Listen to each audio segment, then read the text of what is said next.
സത്യത്തിൽ എൻ്റെ അഭിപ്രായത്തിൽ ഇത് കേരള സ്റ്റോറി 2 അല്ല, കേരള സ്റ്റോറി 3 ആണ്.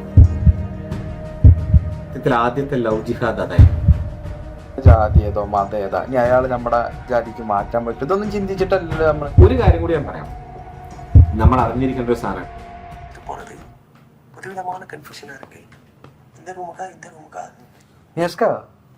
ഞായറാഴ്ച ഒരു പടത്തിനൊക്കെ പോട്ടെ. ഏത് പടം ഉദ്ദേശിച്ചു? പടം ഏതെങ്കിലും പോവാ. പക്ഷെ നിങ്ങൾ ഇന്നലെ നമ്മുടെ രജനികാന്തിന്റെയും കമൽഹാസന്റെ ഒക്കെ സാധനം കണ്ടോ? ഇത് കണ്ടില്ലേ? കണ്ടല്ലോ, അടിപൊളിയായിട്ട്. അതൊക്കെ അടിപൊളിയായിട്ടുണ്ട്. കമൽഹാസൻ രജനീകാന്ത് എന്ന് പറയുന്ന ഒരു ക്യാരക്ടർ ബേസ്ഡ് ആകുമ്പോൾ സ്വാഭാവികമായിട്ട് എന്ത് വരും ആളുകളുടെ മൈൻഡിൽ ഇതിനു മുമ്പ് അല്ല ചിത്രേട്ടാ അതല്ല അതിന്റെ ഒരു പിക്ചർ നിങ്ങളെ അഭിപ്രായത്തിൽ എന്താ കമലിന്റെയും അത് കണ്ടു, കമലും രജനിയൊക്കെ പടല്ലേ? അതെ അതെ, അത് കമലിനും രജനിക്കും മാത്രമേ നടക്കൂ, വേറെ ആരെ കൊണ്ടും നടക്കൂല.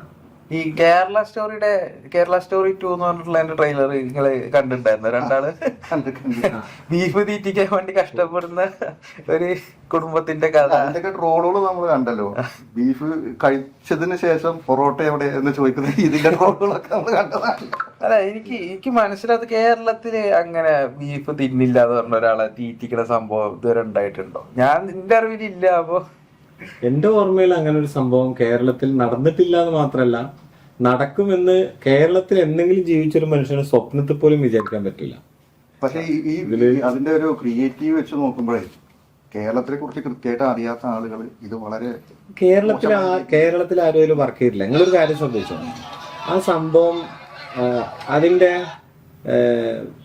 സംവിധായകൻ ആരാ നോക്കി നിങ്ങള്? സാധാരണ നമ്മളൊരു പടത്തിന്റെ സംവിധായകനെ നോക്കും, പക്ഷെ ഇതിന്റെ സംവിധായകൻ ആരാന്ന് നോക്കുന്നില്ല. ഇതിന്റെ സംവിധായകൻ ഒരു കാമാഖ്യ നാരായൺ എന്ന് പറഞ്ഞിട്ട് അങ്ങനത്തെ ഒരു ചങ്ങാതിയാണ്. ഈ ചങ്ങാതി കഴിഞ്ഞ വർഷം ഡോക്യുമെന്ററി ഫെസ്റ്റിവലില് ഓൾ ഇന്ത്യയിലെ ഏറ്റവും മികച്ച ഡോക്യുമെന്ററി ആയിട്ട് തെരഞ്ഞെടുക്കപ്പെട്ടിരിക്കുന്നത് മൂപ്പരുടെ ഡോക്യുമെന്ററി. ആ ഡോക്യുമെന്ററിയുടെ സബ്ജക്ട് എന്താ അറിയോ? എന്തായിരുന്നു ആ ഡോക്യുമെന്ററിയുടെ സബ്ജക്ട് ആർട്ടിക്കിൾ 370, അതായത് കാശ്മീർ വിഷയം. അതില് കാശ്മീരിന്റെ സ്വയംഭരണാവകാശം എടുത്തു കളയാന്ന് പറയുന്ന കേന്ദ്ര ഗവൺമെന്റിന്റെ നടപടിയെ ന്യായീകരിച്ചുകൊണ്ട് അതൊരു സംഭവമാണ് എന്ന് പറയുന്ന ഡോക്യുമെന്റ്. അപ്പൊ സംഭവത്തിന്റെ റൂട്ട് ക്ലിയർ ആണല്ലേ? ആ റൂട്ട് കൂടെയാണ് മൂപ്പര് ഈ കേരള സ്റ്റോറി 2 എടുക്കുന്നിടത്തേക്ക് എത്തിയിരിക്കുന്നത്. മൊത്തത്തിൽ വെച്ച് നോക്കുകയാണെന്നുണ്ടെങ്കിൽ ഒരു സംഘപരിവാർ അജണ്ട എന്നുള്ള രീതിയിൽ ആ ലൈൻ അതാണ്, വേറെ പ്രത്യേകിച്ച് യാതൊരു ഉദ്ദേശവും ഇല്ല. ഇതിലൊരു അത്ഭുതം എന്ന് പറയുന്നത് ഇത് ഇങ്ങനെയൊക്കെ ഒരു വൾഗർ ആയിട്ടുള്ള കാര്യങ്ങളാണ്. ഇതൊക്കെ ഒന്ന് വെള്ളം തൊട്ടാണ്ട് വിഴുങ്ങാറിയില്ലേ? അങ്ങനെ ചെയ്യുന്ന ഒരുപാട് ഓഡിയൻസ് ഇവിടെ ഉണ്ട് എന്നുള്ള വേറൊരു സത്യാവസ്ഥ. സംഭവം എന്താ അറിയാം, നമ്മളിപ്പോ ഇതൊരു ട്രോളായിട്ടാണ് കാണുന്നത്. നമ്മള് മലയാളികൾ മൊത്തത്തിൽ ഒരു ട്രോളായിട്ടാണ് കാണുന്നത്. പക്ഷെ നോർത്ത് ഇന്ത്യ ഇത് എങ്ങനെ കാണും എന്നത് വേറെ ചോദ്യമാണ്. അവരുടെ ഓഡിയൻസ് എന്ന് പറയുന്നത് കേരളത്തെ പറ്റി ഇങ്ങനെ ചിത്രീകരിക്കുന്നതിലൂടെ നോർത്ത് ഇന്ത്യക്കാരാണ്. അപ്പൊ സംഭവം മനസ്സിലാവണമെങ്കിൽ ഞാൻ വേറൊരു ഇടത്ത് പറയാം. സത്യത്തിൽ എന്റെ അഭിപ്രായത്തിൽ ഇത് കേരള സ്റ്റോറി 2 അല്ല, കേരള സ്റ്റോറി 3 ആണ്. കേരള സ്റ്റോറി 1 സിനിമയായിട്ടായിരുന്നില്ല, അതൊരു നോവലായിട്ടായിരുന്നു. 1924 ഇറങ്ങിയൊരു നോവലുണ്ട്. ആ നോവൽ എഴുതിയ മനുഷ്യന്റെ പേര് പറഞ്ഞ അയാളെ നിങ്ങൾക്ക് അറിയാം. അയാളുടെ പേര് വിനായക് ദാമോദർ സവർക്കർ എന്നാണ്.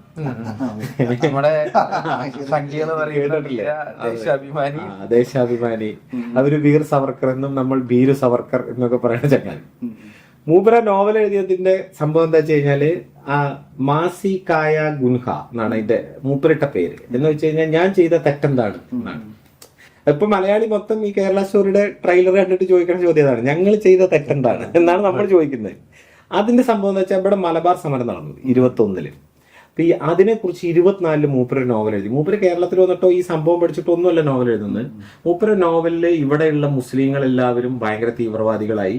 ഒരു മുസ്ലിം ഉമ്മ കുട്ടികളുടെ കയ്യിൽ തീപ്പന്തൊക്കെ കൊടുത്ത് പോയി ഹിന്ദുക്കളെ കൊല്ലൂ എന്ന് പറഞ്ഞ് വീട്ടിൽ നിന്ന് പറഞ്ഞയക്കുന്ന ഉമ്മ. ഇങ്ങനെയൊക്കെയാണ് മൂപ്പര് നോവൽ എഴുതുന്നത്. ഈ നോവൽ വളരെയധികം വിറ്റഴിയപ്പെട്ടൊരു നോവലാണ്. മോപ്ല എന്നുള്ള പേരിലാണ് ആ നോവൽ അറിയപ്പെടുന്നത്. മൂപ്പര ഇട്ട പേര് ഇങ്ങനെയാണെങ്കിൽ മോപ്ല എന്നുള്ള പേരിൽ, മാപ്പിള ലഹള എന്നാണല്ലോ ഇതിനെ വിളിച്ചിരുന്നത്. അവിടെ മോപ്ല എന്നുള്ള പേരിലാണ്.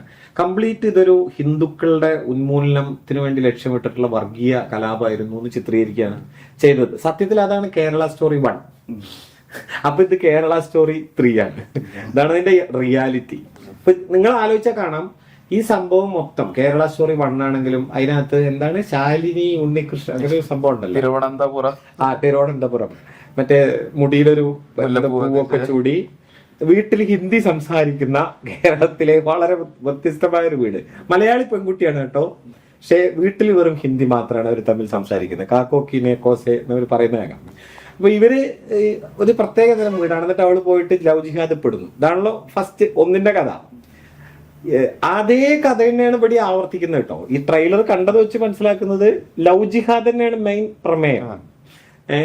അതായത് ഇന്ത്യയിലെ സുപ്രീം കോടതിയും ഇന്ത്യയിലെ തന്നെ കേന്ദ്ര ആഭ്യന്തര സഹമന്ത്രി പാർലമെന്റിലും കൃത്യമായി പറഞ്ഞാണ് ലവ് ജിഹാദ് എന്ന് പറയുന്ന ഒരു പരിപാടിയേ ഇല്ല ഇന്ത്യയിൽ നിന്ന്.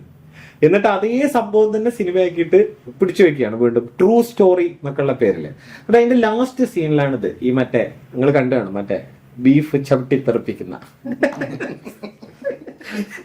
എന്തൊരു കോമഡിയാണെന്ന് ആലോചിച്ച് നോക്കണം. മലയാളികളുടെ മോളത്ത് അതായത് ബീഫ് കഴിക്കണം എന്ന് ഇവിടെ ആരോടാ നിർബന്ധിച്ച്? ബീഫ് കഴിക്കണ ഏതെങ്കിലും ഒരു മനുഷ്യൻ, നമ്മൾ മൂന്നാൾക്കാരില്ല, ആഷിക്കും കഴിക്കും, നിയാസും കഴിക്കും, ഞാനും കഴിക്കും. നമ്മൾ ഒന്നിച്ച് എത്ര വേണം ബീഫ് കഴിച്ചിട്ടുണ്ട്. ബീഫ് പരമാവധി ആരാണോ അവരിരുന്ന് കഴിക്കാനാണ് നോക്കുക. വേറെ ആരും എടുക്കണതിന്റെ ഒക്കെ ഇഷ്ടമല്ല. ബീഫും പൊറോട്ടയും അത് വികാരമാണ് മലയാളിയുടെ. അത് നമ്മുടെ ഗോദ സിനിമയില് ടോഫിനോ ഈ ബീഫിനെ കുറിച്ച് പറയുന്ന ഒരു സീൻ കണ്ടിട്ടില്ലേ?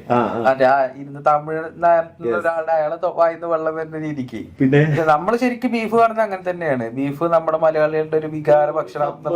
നമ്മളെ പറയുകയാണെങ്കിൽ ഇപ്പൊ BJP സംസ്ഥാന സെക്രട്ടറി ആയിരുന്ന സമയത്താണ് സുരേന്ദ്രൻ ബീഫ് കഴിച്ചിട്ടുള്ള ഒരു ഇത് വന്നത്. പക്ഷെ എന്താ ആ സുരേന്ദ്രൻ പോലും പറയണെന്ത് ഇവിടെ വായിക്ക് ബീഫ് കുത്തിക്കയറ്റണ അവസ്ഥ എന്ന് പറയുമ്പോ അത് ശരിയാണെന്ന് പറയുന്ന ഒരു രീതിയിലാണ് പറഞ്ഞത്. നിങ്ങൾ വേറൊരു കാര്യം ശ്രദ്ധിച്ചോ? ഫസ്റ്റ് ഇറങ്ങിയ സമയത്ത് ന്യായീകരിക്കാൻ കുറെ പേരുണ്ടായിരുന്നു. ചില ക്രിസ്ത്യൻ പള്ളി അച്ഛന്മാരൊക്കെ ഇത് റിയൽ സ്റ്റോറി തന്നെയാണ്. പിന്നെ കുറെ അമ്മമാരൊക്കെ കരഞ്ഞുകൊണ്ടൊക്കെ പറഞ്ഞിരുന്നു സത്യത്തിൽ ഇങ്ങനെ പല സംഭവം ഉണ്ട് എന്നൊക്കെ പറഞ്ഞിട്ട്. പക്ഷെ ഇതിനെ ന്യായീകരിക്കാൻ അങ്ങനെ ആരും അധികം അറിയില്ല. കാരണം മലയാളികളുടെ ഒരു മനുഷ്യന്റെ മുഖത്തോക്കി പറയാൻ പറ്റില്ല ബീഫ് കുത്തി കയറ്റി എന്നൊക്കെ പറഞ്ഞു കഴിഞ്ഞാല്. മറ്റേ കേരള സ്റ്റോറി 1 ന്യായീകരിക്കാൻ വന്ന പോലെ സെക്കൻഡ് ന്യായീകരിക്കാൻ വരുന്ന ആരെങ്കിലും കണ്ടു? ശരിക്കും ഇത് സത്യമാണോ എന്ന് കരുതിയിരുന്ന ആളുകൾ സെക്കൻഡ് ഇറങ്ങിയോട് കൂടി ഇത് 100% ശരിയല്ല എന്നുള്ള ധാരണയിൽ കംപ്ലീറ്റ് ആയിട്ട് ബോധ്യപ്പെട്ടു. മലയാളിക്ക് നമ്മുടെ കേരളത്തില് മാത്രമേ അങ്ങനെ ഒരു ചിന്താഗതി ഉള്ളൂ തോന്നുന്നു. പക്ഷെ പുറത്ത് ഇത് പ്രൊജക്ട് ചെയ്യുന്നത് കേരളത്തിന്റെ അവസ്ഥ ഇതാണ്, ഇതൊരു ജിഹാദി നാട് എന്നുള്ള എനിക്ക് മാറ്റാൻ ശ്രമിക്കുകയാണ്. കാരണം എന്താണെന്ന് വെച്ചാൽ അതിന്റെ അജണ്ട പ്രധാനമായിട്ട് എല്ലാവർക്കും അറിയാലോ. അതാണ് അതിന്റെ സംഭവം. അതായത് അതിപ്പോ സിനിമ മാത്രല്ല, UP മുഖ്യമന്ത്രി കഴിഞ്ഞ ഇലക്ഷന്റെ സമയത്ത് പ്രസംഗിച്ച ഒരു പ്രസംഗം, നിങ്ങൾ കേരളമാകാതിരിക്കാൻ വേണ്ടി എല്ലാവരും ഞങ്ങൾ വോട്ട് ചെയ്യും എന്നാണ് BJP മുഖ്യമന്ത്രി പ്രസംഗിച്ചത്. നമ്മളെ കേട്ടാ ചിരിക്കും. UP കേരളവും തമ്മിൽ സാമാന്യ മനുഷ്യന്റെ ജീവിതത്തിൽ എന്തെങ്കിലും ഒരു താരതമ്യം ഉണ്ടോ? ഒരു താരതമ്യം UP എന്തെങ്കിലും പോയിട്ട് ഒരു തവണ പോയാനറിയാം കേരളത്തെ അവസ്ഥ എന്താ, UP അവസ്ഥ എന്താണ്. നമുക്കത് ചിരി വരും. പക്ഷെ UP ജനങ്ങളെ കേൾക്കുമ്പോ അവരുടെ മനസ്സിലത്തെ കേരളം നമ്മൾ കാണുന്ന കേരളമല്ല. അവരുടെ മനസ്സിൽ ഇവർ ഉണ്ടാക്കി വെച്ചിരിക്കുന്ന ഒരു ഇമാജിൻഡ് കേരളം ഉണ്ട്. ആ ഇമാജിനേഷനിലുള്ള കേരളം എന്ന് പറയുന്നത് മുസ്ലിങ്ങൾ ആക്രമിക്കുന്ന. ഇപ്പൊ നമ്മളിവിടെ മണ്ണാർക്കാട് ജീവിക്കുന്നു, നമ്മൾ പരസ്പരം ജാതിയും മതവും വെച്ചിട്ട് ജീവിക്കുന്ന ഒരു സമൂഹമാണോ അല്ലേ എന്ന് നമുക്കാണ് അറിയാവുന്നത്. ഫുൾ ഹിന്ദിക്കാർ കേരള സ്റ്റോറി എന്നും പറഞ്ഞിങ്ങ് ഇറങ്ങുകയാണ്. അപ്പൊ അജണ്ട വളരെ ക്ലിയർ ആണ്. പിന്നെ വേറൊരു കാര്യം കേട്ടോ, ഈ ടീമിനെ സംബന്ധിച്ചിടത്തോളം ഇവരെ സംബന്ധിച്ചിടത്തോളം ഇതൊന്നും ഒരു പ്രശ്നമല്ല. അപ്പൊ ഇവർ ഈ സംഭവമൊക്കെ വന്നു കഴിഞ്ഞിട്ട് ഇവരുടെ ന്യായീകരണം എങ്ങനെയാണെന്ന് അറിയാമോ? അങ്ങനെ വിചിത്രമായ ന്യായീകരണമാണ്. നിങ്ങൾ സിനിമയെ സിനിമയായി കണ്ടുകൂടെ മനസ്സിലായില്ലേ ആരാണ് പറയുന്നത്? അപ്പൊ ലൂസിഫറോ മറ്റേ എന്താ ലൂസിഫറിന്റെ 2ാം ഭാഗം അല്ല ഇപ്പൊ നിലവില് മറ്റേ വിജയുടെ സിനിമ സെൻസർ ബോർഡ് സർട്ടിഫിക്കറ്റ് കൊടുക്കാനായിട്ട് റിലീസ് മാറ്റി വെച്ചിരിക്കുന്ന ഒരു അവസ്ഥയല്ലേ? ഇവരുടെ പ്രധാനപ്പെട്ട കക്ഷിയുടെ സിനിമ തന്നെ മറ്റേ ജാനകി, എന്താ പറയാ, സുരേഷ് ഗോപിയുടെ സിനിമ. ജാനകി വൈത്ത് ഏതോ കഥാപാത്രത്തിന്റെ പേരാണ്. അത് ജാനകി എന്ന് വെച്ചാൽ ഉടനെ സീതാദേവി എന്നൊക്കെ കണക്ട് ചെയ്തിട്ട് ഈ ടീമാണ് സിനിമയെ സിനിമയായി കാണൂ എന്നൊക്കെ ഇപ്പൊ ആവിഷ്കാര സ്വാതന്ത്ര്യത്തെ പറ്റി സംസാരിക്കുന്നത്. ഇപ്പൊ ഞാൻ ഒരു കാര്യം കൂടി പറയാം. ഈ ഇതിനെപ്പറ്റി ഒന്നും മിണ്ടാത്ത നമ്മുടെ തൃശ്ശൂർ MP ഉണ്ടല്ലോ, ഇത്തരം കാര്യങ്ങളിലൊന്നും മൂപ്പരൊന്നും സംസാരിക്കാറില്ല. പഴയ കമ്മീഷണർ മൂപ്പരുടെ ഇന്നലത്തെ ഒരു പ്രസ്താവന ഉണ്ട്. എന്താ വെച്ചാൽ മൂപ്പർക്ക് ഇതൊന്നുമല്ല പറയാനുള്ളത്.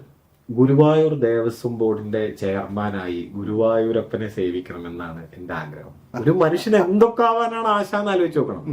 ഇതൊക്കെയാണ് ദളിതരെ സംരക്ഷിക്കാനായി ദളിതരുടെ മന്ത്രിയാവണം, പിന്നെ തന്ത്രി ആവണം, പിന്നെ മന്ത്രി ആവണം എന്നുള്ള ആഗ്രഹം ഇപ്പൊ നടന്നിട്ടുണ്ട്. ഇനി ഇതൊന്നും പോലെ ഗുരുവായൂർ ദേവസ്വം ബോർഡിന്റെ ചെയർമാൻ ആവണം. ഇങ്ങനെ പല പല ആഗ്രഹങ്ങളാണ്. ഇങ്ങനെയൊക്കെ ജീവിക്കുന്ന ആളുകളാണ്. അപ്പൊ അവർക്ക് മലയാളികളെ പറ്റി ഇങ്ങനെ പലതും തോന്നും. മാസിക്കായ ഗുൻഹ എന്ന് പറയുന്ന പഴയ നോവൽ ഉണ്ടല്ലോ, മലബാർ കലാപം, നമ്മൾ മണ്ണാർക്കാട്ടുകാരാണ്. ഒറ്റ കാര്യം വെച്ചാൽ മലബാർ കലാപത്തിന്റെ മണ്ണുകളിൽ പെട്ടതാണ് നമ്മുടെ നാടൊക്കെ. ഈ നാട്ടിലെ മനുഷ്യർ രൂപപ്പെട്ടു വന്നതിന് പിന്നിലും മലബാർ സമരത്തിന്റെ ചരിത്രമുണ്ട്. നമ്മുടെ ഈ മലബാറിലെ മിക്കവാറും എല്ലാ നാടിനുമുണ്ട്, മണ്ണാർക്കാടിനുമുണ്ട്. ഇപ്പോഴും നമ്മുടെ നാട്ടിലെ വളരെ പഴയ ആളുകളെ ചോദിച്ചു കഴിഞ്ഞാൽ അതിന്റെ കഥകൾ പറയും. അത്തരം മനുഷ്യർ ഇപ്പോഴും ജീവിച്ചിരിക്കുന്നുണ്ട്. ആ സമയത്താണ് 21 ആ സംഭവം നടന്ന് 24 സവർക്കർ ഈ നോവൽ എഴുതുന്നത്. അതേ പരമ്പരയാണ്. ഒരു കാര്യം കൂടി ഞാൻ പറയാം, നമ്മൾ അറിഞ്ഞിരിക്കേണ്ട ഒരു സാധനം കേട്ടോ. ഒരു മനോരമ എന്ന് പറഞ്ഞിട്ടൊരു ഒരു ഒരു പെൺകുട്ടിയെ, സത്യത്തിൽ ആദ്യത്തെ ലവ് ജിഹാദ് അതായിരുന്നു. ഇവര് ലവ് ജിഹാദിനെ പറ്റി പടം പിടിക്കുക വെച്ചാൽ അത് പിടിക്കണം എന്നാണ് എൻ്റെ അഭിപ്രായം. അത് PN ഗോപികൃഷ്ണൻ വളരെ മനോഹരമായിട്ട് അതിനെപ്പറ്റി പറയുകയും എഴുതുകയും ചെയ്തിട്ടുണ്ട്. അതായത് ഈ നാരായണ ആപ്തെ എന്ന് പറഞ്ഞിട്ടാണ്, ആ പേര് നിങ്ങൾ കേട്ടിട്ടുണ്ടോ എപ്പോഴെങ്കിലും? നാരായണ ആപ്തെ എന്ന് പറയുന്നത് ഗാന്ധി വധക്കേസിലെ ഒരു പ്രതിയാണ്, ഗോഡ്സെയുടെ ഒപ്പമുള്ള കക്ഷിയാണ്. നാരായണ ആപ്തെ പ്രേമിച്ച ഒരു പെൺകുട്ടിയാണ് ഈ മനോരമ ഷെൽവി. ആ പെൺകുട്ടി എന്ന് പറയുന്നത് ക്രിസ്ത്യനായിരുന്നു. അവളെ കൊണ്ടുവന്ന് അഗ്രണി എന്ന് പറയുന്നവരുടെ പത്രം കൊടുത്ത് സ്വാധീനിച്ച് എപ്പോഴും ഹിന്ദുത്വയെ പറ്റി ആശയം പറഞ്ഞു പറഞ്ഞ് അവസാനം ഗാന്ധിവധവുമായി ബന്ധപ്പെട്ടവരുടെ വർക്കിനകത്തേക്ക് പങ്കാളിയാക്കാൻ ശ്രമിക്കുകയുണ്ടായിരുന്നു. സത്യത്തില് ലവ് ജിഹാദിനെ പറ്റി ചരിത്രപരമായ ഒരു പടം പിടിക്കണമെങ്കിൽ ഹിന്ദുത്വ ലവ് ജിഹാദ്, അതായത് ഗാന്ധിയെ കൊല്ലാൻ വേണ്ടിയുള്ള ആസൂത്രണത്തിൽ നാരായണ ആപ്തെ നടത്തിയ ലവ് ജിഹാദ്, അതിനെ പറ്റി വേണമെങ്കിൽ ഒരു പടം പിടിക്കാം. എനിക്ക് തോന്നിയിട്ട് ഇത്രണ്ട് ലവ് ജിഹാദ് എന്നൊക്കെ പറഞ്ഞതാണ് നടക്കുന്ന ഒരു സാധനമാണെന്ന് എനിക്ക് തോന്നിയിട്ടില്ല. കാരണം നമ്മൾ ഒരാളെ കണ്ട് ഇഷ്ടപ്പെട്ടു കഴിഞ്ഞാൽ ഇയാളുടെ ജാതി ഏതോ മതം ഏതാ, ഇനി അയാൾ നമ്മുടെ ജാതിക്ക് മാറ്റാൻ പറ്റും, ഇതൊന്നും ചിന്തിച്ചിട്ടല്ലല്ലോ നമ്മൾ ഒരാളെ സ്നേഹിക്കും ഇഷ്ടപ്പെടുകയൊക്കെ ചെയ്യാം. അത് എനിക്ക് മനസ്സിലായിടത്തോളം അങ്ങനെയൊക്കെ ഉണ്ടെങ്കിലും പറയുന്ന ആളുകള് അവർക്ക് അറിയുന്നൊരു ട്രിക്സ് ഒരു പക്ഷെ ഇവർ ഉപയോഗിച്ചാലോ എന്ന് കരുതിയിട്ട് അതിനങ്ങോട്ട് അടിച്ചേൽപ്പിച്ച് പറയായിരിക്കും. അങ്ങനെയും ചാൻസ് ഉണ്ട്. ചരിത്രത്തിൽ അവർക്കറിയാവുന്ന ഒരു ട്രിക്കാണത്. ആ ട്രിക്ക് അപ്പുറത്ത് പ്രയോഗിക്കപ്പെടുന്നുണ്ട് എന്ന് പറയാണ്. നിയമപരമായി അതിനൊരു തെളിവില്ല. BJPയുടെ അധ്യക്ഷൻ പറയാണ് ലവ് ജിഹാദ് നടക്കേണ്ടത്. അതേ BJPയുടെ കേന്ദ്ര സഹമന്ത്രി പാർലമെന്റിൽ ചോദ്യം വന്നപ്പോൾ പറയാണ് അങ്ങനെ ഒരു സംഭവം ഒറ്റയൊന്നും നടന്നിട്ടില്ല എന്ന് പറയുകയാണ്. സംഭവം എന്താ വെച്ചാൽ ഒരു തെളിവുമില്ലാതെ ആകാശത്ത് നിന്ന് കേരളത്തെ പറ്റി ഒരു ആരോപണം പറയാം. അതുപോലെ തന്നെ PC ജോർജിന്റെ മകൻ കല്യാണം കഴിച്ചത് ശ്രീകുമാറിന്റെ മകളെ, എന്നിട്ട് അദ്ദേഹം അവരെ കൺവേർട്ട് ചെയ്യുകയും ചെയ്തു. അതൊരു പേഴ്സണൽ ആയിട്ടുള്ള കാര്യം. എന്നിട്ട് അദ്ദേഹം തന്നെയാണ് പറഞ്ഞത് എന്ത് കേരളത്തിൽ ലവ് ജിഹാദ് ഉണ്ട് എന്ന്. അദ്ദേഹം അതിന്റെ തൊട്ട് മുമ്പ് വരെ പറഞ്ഞിരുന്നത് എന്താണ്, മുസ്ലിംസ് എന്ന് പറയുന്നത് ഇത്ര നല്ല ആളുകളാണ്. പിന്നീട് ഈ രാഷ്ട്രീയപരമായിട്ടുള്ള വ്യത്യാസങ്ങൾ വന്നപ്പോഴാണല്ലോ വർഗീയപരമായി ചാണകം ചവിട്ടിയപ്പോ എന്ന് വേണമെങ്കിൽ നമുക്ക് അതിന് പറയാം. ചുരുക്കത്തിലൊക്കെ വേണം തന്നെ ചാണകം ചവിട്ടി. PC ജോർജിന്റെ മകനും പറയുന്നത് വെച്ചിട്ട് നമ്മൾ എന്തെങ്കിലും വിലയിരുത്തുന്നതിനോളം വലിയ മണ്ടത്തരമാരുണ്ടാവില്ല. അത് പലതും പറയും, അത്ര അതിനകത്തുള്ളൂ. പക്ഷെ ഒരു കാര്യമുണ്ട്, നമ്മുടെ നാട്ടില് പ്രണയിച്ച എല്ലാ കാലത്തും വിവാഹം നടക്കുന്നു. അതിപ്പോഴും ആളുകൾ പ്രണയിക്കുന്നു, വിവാഹം കഴിക്കുന്നു. അത് കുറെ പണ്ടുള്ള കാര്യമാണ്. പ്രണയിച്ച് വിവാഹം കഴിക്കുന്നവർ ചിലർ മതമൊന്നും മാറൂല, രണ്ടുപേരും അവരവരുടെ വിശ്വാസത്തിൽ മുന്നോട്ട് പോകും. ചിലര് ഏതെങ്കിലും ഒരു മതത്തിലേക്ക് മാറിയെന്ന് വരാം ഒന്നിച്ച് ജീവിക്കുമ്പോൾ. ഇതൊക്കെ സ്വാഭാവികമായ കാര്യമാണ്. ഇത് കേരളത്തിലും ഇന്ത്യയിലും മാത്രമല്ല ദുനിയാവിൽ എല്ലായിടത്തും നടക്കുന്ന ഒരു കാര്യമാണ്. പക്ഷെ അതിന് കൃത്യമായ ഒരു അജണ്ട ഉണ്ടെന്ന് പറഞ്ഞ് സെറ്റ് ചെയ്ത് അവതരിപ്പിക്കുക, അത് കേരള സ്റ്റോറി ആയിട്ട് കേരളത്തിന്റെ പുറത്താരും പ്രേമിക്കുന്നില്ലേ? കേരളത്തിന്റെ പുറത്തുള്ളവർക്ക് കൃത്യമായി മതം വെച്ച് ഇങ്ങനെയാണോ പ്രേമിക്കുന്നത്? എല്ലായിടത്തും നടക്കുന്നില്ലേ? കേരളത്തിന് അങ്ങനെ ഒരു അജണ്ട എന്ന് പറഞ്ഞ് സെറ്റ് ചെയ്ത് അവതരിപ്പിക്കുന്നത് മലയാളികളെ എന്താണ് മലയാളികളെ പറ്റി ഇവർ ഉദ്ദേശിക്കുന്നത്? ഈ പരിപാടിയായിട്ട് നടക്കുന്ന സംഘികൾക്ക് അവര് ദേശസ്നേഹമാണല്ലോ പറയുന്നത്. അപ്പൊ ഇന്ത്യയെ സ്നേഹിക്കുന്നു, കേരളത്തെ സ്നേഹിക്കണ്ട. അങ്ങനെയാണെങ്കിൽ പണ്ട് പറയാ അങ്ങനെയാണ്, ഭാരതം എന്ന് പേര് കേട്ടാൽ മറ്റേ തിളക്കണം ചോര. അപ്പൊ കേരളം എന്ന് കേട്ടാലോ തിളക്കണം ചോര നമുക്ക് ഞരമ്പുകളിൽ നിന്നാണ്. കേരളം എന്ന് കേൾക്കുമ്പോ ഇവർക്ക് എന്താണ് തോന്നുന്നത്? അവർക്ക് തിളക്കുന്നുണ്ട് ചോര, അത് വേറൊരു സത്യമാണ്, വേറെ തിളപ്പാണ്. ഇപ്പൊ നമ്മള് ഈ കേരള സ്റ്റോറിയുടെ പ്രൊപ്പഗണ്ടയും കാര്യങ്ങളൊക്കെ ഇരുന്ന് ഇങ്ങനെ ചർച്ച ചെയ്തില്ലേ?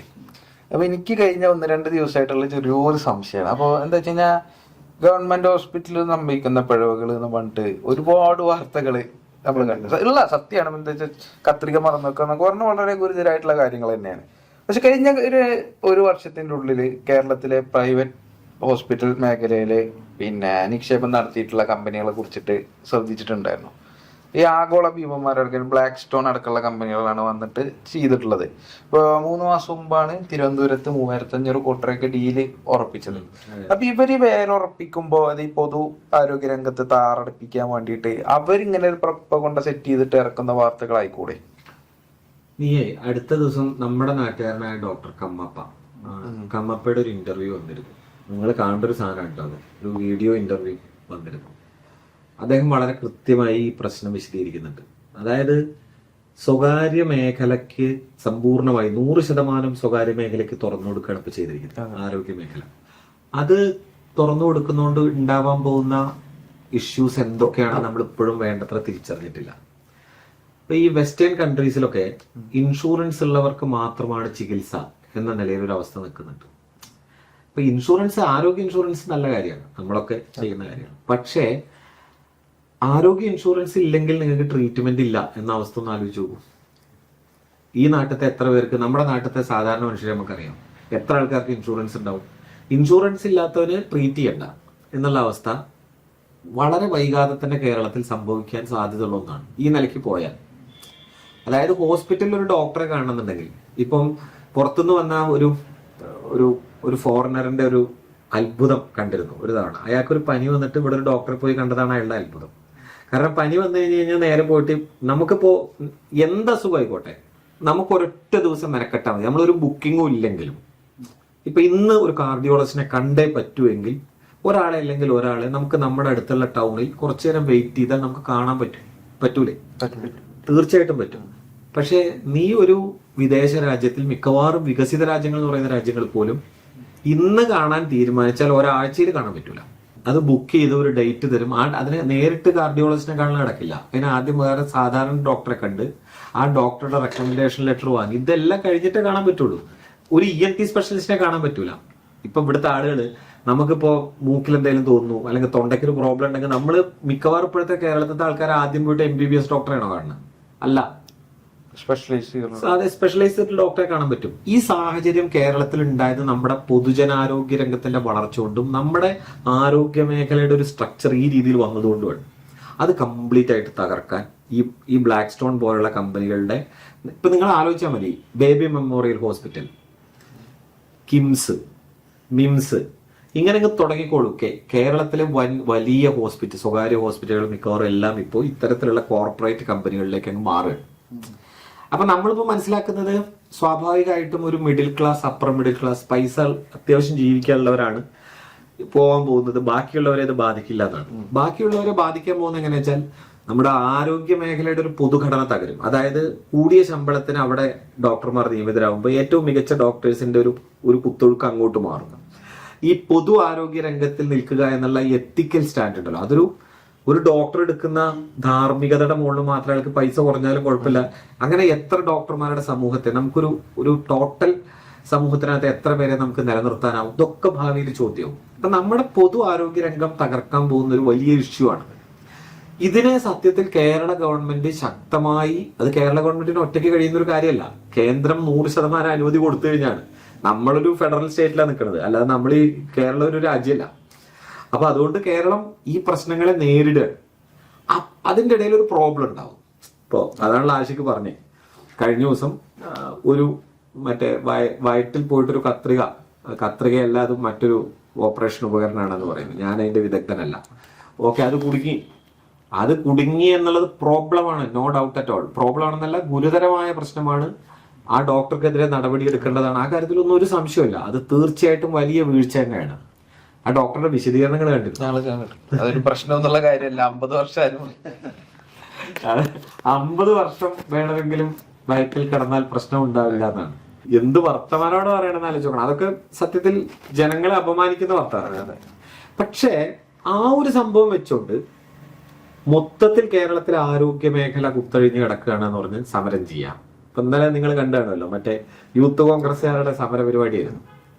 അത് വന്നിട്ട് എന്തൊക്കെ പരിപാടി എന്ന് അറിയാമോ? ആരോഗ്യമന്ത്രിയുടെ വീട്ടിൽ കയറിയിട്ട് റീത്ത് വെക്കുക, അങ്ങനെയൊക്കെ സമരം ചെയ്യാമെന്ന് ഇതിന്റെ പ്രധാന നേതാക്കൾ തന്നെ ഇരുന്നങ്ങ് ന്യായീകരിക്കുകയാണ്. പക്ഷെ അതിനെ പ്രതിപക്ഷ നേതാവ് ഇന്നലെ ആ ഒരു സമരം ശരിയായിട്ടില്ല എന്നുള്ളൊരു പ്രസ്താവന കൊടുക്കണ കണ്ടിട്ടുണ്ടായിരുന്നു. അത് പറയാൻ നിർത്തിയില്ലാത്തതുകൊണ്ടാണ്. അത് എവിടെ എത്തിയെന്നറിയാമോ? ആറന്മുളയിലാണ് കേരളത്തിലെ ആരോഗ്യമന്ത്രിയുടെ വീട്. അത് ആറന്മുള അവരുടെ യഥാർത്ഥ വീടാണ്. ഇപ്പൊ മന്ത്രി താമസിക്കുന്ന മന്ത്രിയുടെ വസതിയല്ല, ആറന്മുളയിലുള്ള അവരുടെ വീട്ടിലേക്ക് സമരം നടത്തിയിരിക്കുന്നു. നിങ്ങൾ ആലോചിച്ച് നോക്കൂ, എന്ത് പരിപാടിയാണിത്? അതായത് മനുഷ്യർ പ്രൈവറ്റ് ആയി താമസിക്കുന്ന സ്ഥലമല്ലേ വീട് എന്ന് പറയുന്നത്. ആ വീട്ടിലേക്ക് പോയിട്ട് സമരം നടത്തുക. ഈ സമരത്തിന്റെ ബേസ് എന്താണ്?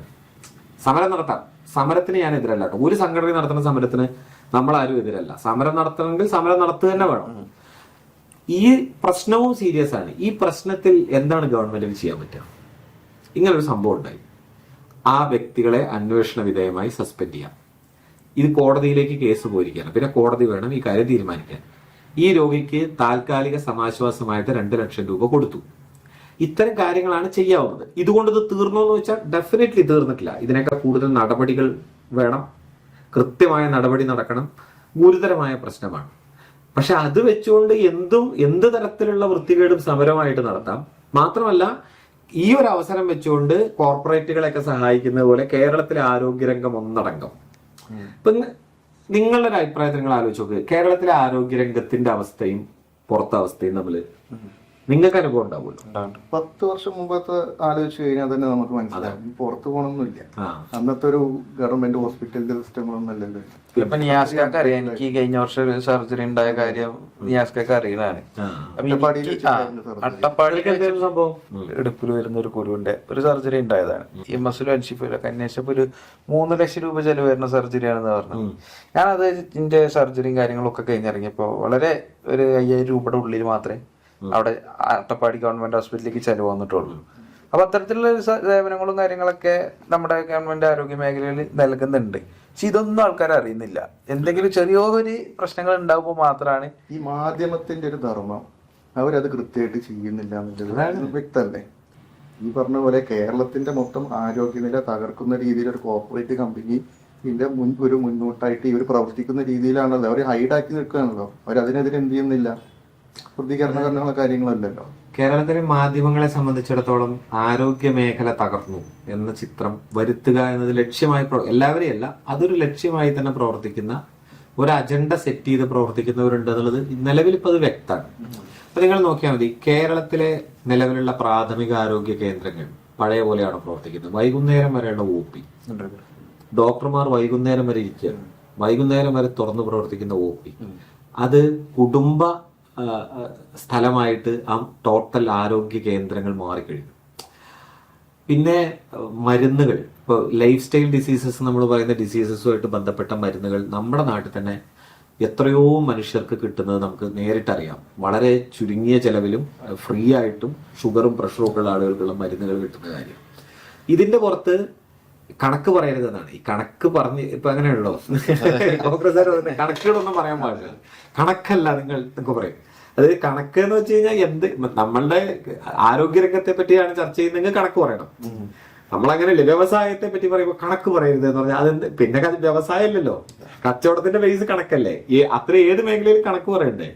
മാതൃമരണ നിരക്ക്, ശിശു മരണ നിരക്ക്, ഇതൊക്കെയാണ് ലോകത്തെമ്പാടും തന്നെ ആരോഗ്യ മേഖലയുടെ ഏറ്റവും പ്രധാനപ്പെട്ട പാരാമീറ്റേഴ്സ് ആയിട്ട് പറയും. ഈ കാര്യങ്ങളൊക്കെ എടുത്താൽ ഇപ്പോ ശിശുമരണ നിരക്കെടുത്താലും മാതൃമരണ നിരക്കെടുത്താലും നിലവിൽ അമേരിക്ക അടക്കമുള്ള രാജ്യങ്ങളുടെ നിരക്കിനേക്കാളും താണിട്ടാണ് നമ്മൾ നിൽക്കുന്നത്. ദാറ്റ് മീൻസ് അത്രമാത്രം മെച്ചപ്പെട്ട ഒരു സ്ഥിതിയിലേക്ക് കേരളം എത്തിക്കഴിഞ്ഞു. ഇപ്പൊ കഴിഞ്ഞ സാമ്പത്തിക സർവേ കഴിഞ്ഞ ദിവസമാണ് പുറത്തു വന്നത്. കേരളത്തിന്റെ ആരോഗ്യരംഗത്തെ പറ്റി ഏറ്റവും മതിപ്പോടുകൂടി സംസാരിക്കുന്നത് കേന്ദ്ര ഗവൺമെന്റിന്റെ സാമ്പത്തിക സർവേയാണ്. അപ്പൊ അതൊന്നും ഇവരെ സംബന്ധിച്ചിടത്തോളം കാര്യമല്ല. കേരളത്തിലെ ആരോഗ്യ മേഖല തകർന്നു, കേരളത്തിലെ ആരോഗ്യമന്ത്രി പ്രശ്നമാണ്, കേരളത്തിലെ മന്ത്രിമാർ പ്രശ്നമാണ്. ഇതിങ്ങനെ ചിത്രീകരിക്കുക എന്നുള്ളതാണ്. സമയം ഒരുപാടായില്ലേ? ഇതിപ്പോ നോമ്പായതുകൊണ്ട് ഭക്ഷണം കഴിക്കില്ലാത്തോണ്ടാണ് തോന്നുന്നത് നമുക്ക് സമയം പോണതിനെ കുറിച്ച് വലിയൊരു ധാരണ ഇല്ല. നമ്മൾ ഒരുപാട് നേരം ഇരുന്നിട്ട് കേരള സ്റ്റോറി എന്നാണ് തുടങ്ങിയത് തോന്നുന്നു. അല്ല, രജനീകാന്തിന്റെ തുടങ്ങിയതാണ്. ഇപ്പൊ ഒരുപാട് കാര്യങ്ങൾ നമ്മളിപ്പോ സംസാരിച്ചു. ശരിയാണ്, നല്ല സമയം വീണ്ടും കൂടാ നമുക്ക്. പിന്നെ ശരി.